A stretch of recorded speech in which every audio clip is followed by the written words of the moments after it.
Wizard.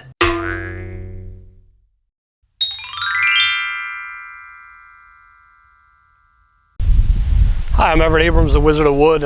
Today I'm here with DRP Enterprises and Deck Restoration Plus, and what I want to talk to you about today is some of the other stuff we do besides, when we say Deck Restoration Plus, the plus, well, we already put on railings for decks.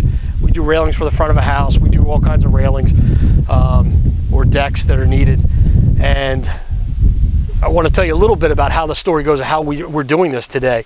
We're in mid-November, and we're out here, a little cooler temperatures.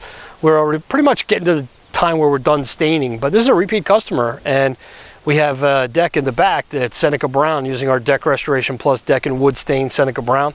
We've done it a couple times, has a nice rich brown tone. Customers are really happy. So they say, hey, I need more work done, and then they call us.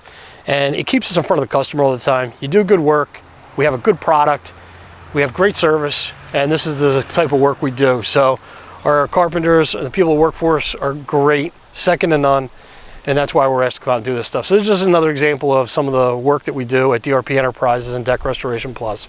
Adding railings, this is white vinyl railings. You can get these with the black balusters. You don't have to get white. There are other colors as well, other tones. We also do metal railing and all types of railing. So I'm Everett Abrams, the Wizard of Wood. Thank you for watching this video. Don't forget to subscribe to the channel and check out some more of the videos.